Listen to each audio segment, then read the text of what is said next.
Assalamu alaikum everyone. I hope you all are doing great. So it's been a long time. बहुत time बाद video upload हो रही है, बस time ही नहीं मिल रहा होता। ज़ैनब के लिए मैंने फ़्रॉक को स्टिच किया था, तो इसकी वीडियो मैं आपके साथ शेयर कर रही हूँ कि मैंने किस तरह से बनाया है। सबसे पहले आपने कपड़ा ले लेना है, उसको इस तरह से ट्रायंगल फॉर्म में तकोनी शक्ल में आपने फ़ोल्ड कर लेना है। ये 4 तहें हैं कपड़े की। इसके बाद आपने इन 4 तहों में जो स्ट्रेट साइड होगी वहाँ से आपने उसकी लेंथ को नापते हुए एक जितनी लेंथ लेनी है और उसको राउंड फॉर्म में इस तरह से आपने कटिंग कर लेना है निशान लगा के।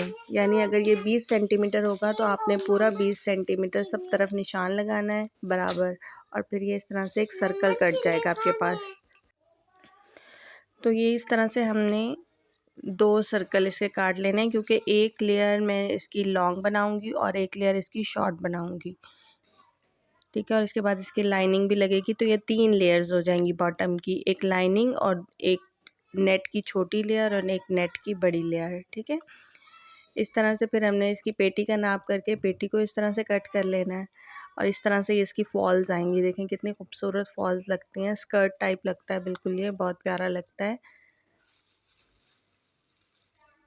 फिर हमने इसके बाजुओं को भी राउंड शेप में काटा है, और इसकी आर्म होल का साइज़ लेके आपने उसकी भी पहले एक रफली सी छोटी सी कटिंग कर लें। उसके बाद आर्म होल जितने सेंटीमीटर आएगा उतने सेंटीमीटर आपने इस होल को काट लेना है। सिलाई होने के बाद शोल्डर का जो नाप आता है वो नाप आपने इसका कटिंग करना है, बाजुओं के आर्म होल का।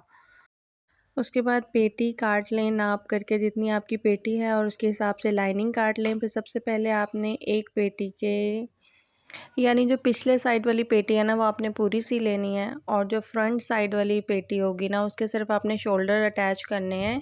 ये मैं आपको गुम सिलाई का तरीका बता रही हूँ। और फिर हमने उसके तीरे किस तरह से जोड़ने हैं, फिर ये दोनों तीरों को इस तरह से आपने रखना है जैसे मैंने पेटी के अंदर पेटी को डाला है।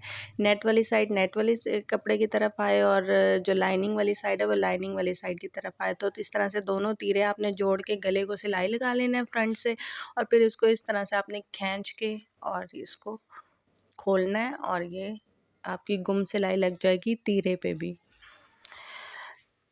ये इस तरह से आपकी पूरी पेटी को गुम सिलाई लग जाएगी, जिस तरह बिल्कुल रेडीमेड कपड़ों में होता है, तो बिल्कुल उस तरह से ये तैयार हो जाएगी। फिर इसको प्रेस करेंगे तो ये सब कुछ सेट हो जाएगा, बिल्कुल बेहतरीन तरीके से सेट हो जाएगा ये इस तरह से। ये देखें, अब हमने इसकी साइडें किस तरह से सीनी है, वो हमने नेट को नेट की तरफ रखा और लाइनिंग को लाइनिंग की तरफ रख के पूरी ऐसे सीधी सिलाई लगा लेंगे, और फिर इसको सीधा करेंगे तो ये साइड पे भी गुम सिलाई लग जाएगी। अब ये बाजुओं को लाइनिंग अटैच कर दिया मैंने। ये आर्म होल है, जितना आपका मैंने बताया था कि नाप कर लें, वो आपने लेके और इस तरह से इसको अटैच कर देना है।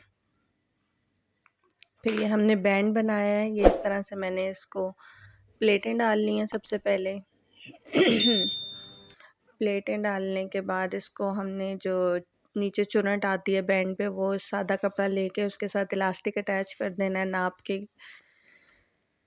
लेकिन इलास्टिक वाले कपड़े के साथ जो कपड़ा होगा ना वो आपने ज़्यादा लेना है ताकि चुनट बन सके, ठीक है। वो कपड़ा इलास्टिक से ज़्यादा होना चाहिए, और इस तरह से इसको सी के उल्टा कर देना है तो वो सिलाई छुप जाएगी निचली तरफ, और ये खींच के इलास्टिक आपने इस तरह से लगा लेना है, और ये आपका बैंड रेडी हो जाएगा। फिर मैंने इसके ऊपर मोती लगा दिए थे, और ये साइड पे वाइट कपड़ा भी अटैच कर दिया था।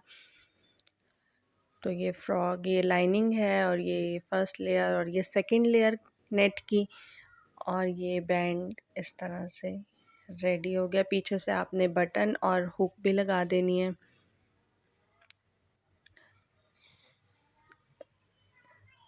तो ये फाइनल लुक है, लेकिन इसके बाद मैंने चेंजिंग भी की है इसके अंदर, क्योंकि ये देखें ये बाजू जो है ना वो बहुत ज़्यादा गिर रहे थे, ये पूरा छुप रहा था इसका ना, पेटी नज़र ही नहीं आ रही थी। तो फिर मैंने इसमें चेंजिंग की थी कि मैंने इसकी कटिंग में चेंजिंग की थी। आपके अपने ऊपर डिपेंड करता है, आप इस तरह से बाजू रखना चाहेंगे भी अच्छे लगते हैं, लेकिन मैंने इसको थोड़ी सी सेटिंग की थी, कटिंग की थी, और उससे ये ज़्यादा अच्छी शेप आ रही थी।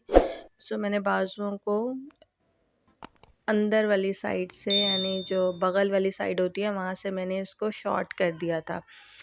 बाकी वैसे ही रहने दिया, सिर्फ बगल वाली साइड से दोनों लाइनिंग को और नेट को दोनों को कर दिया था। अगर आप इस तरीके ये वाली कटिंग करेंगे तो इससे भी वही लुक आएगी, लेकिन मैंने क्योंकि सिल चुका था सारा तो फिर मैंने इसी तरह से कटिंग की है। ज़ैनब ने पहना हुआ था, एक्चुअली ज़ैनब ने अपने फ़न फेयर पे पहना था और ये फ़न फेयर पे सिर्फ 10-15 मिनट के लिए गई हैं और वापस आ गई हैं, कह रही मुझे नहीं जाना। मैंने इतनी मेहनत से ड्रेस सिया और ज़ैनब नहीं गई वहाँ पे। पता नहीं क्या हो गया ज़ैनब को, आजकल शौक से नहीं जा रही स्कूल। यहाँ मैंने ज़ैनब से थोड़ी सी मॉडलिंग करवाई है कि भैया आप हमें इसकी फ्लेयर्स दिखा दें, फॉल दिखा दें, किस तरह से फ्रॉक की फॉल है। इस तरह से फिर आपने हैंगर पे लटका के इसकी नीचे से सेटिंग कर लेनी है। ये कतरन है और ये फाइनल लुक है फ्रॉक की। Hopefully you like the video. Bye.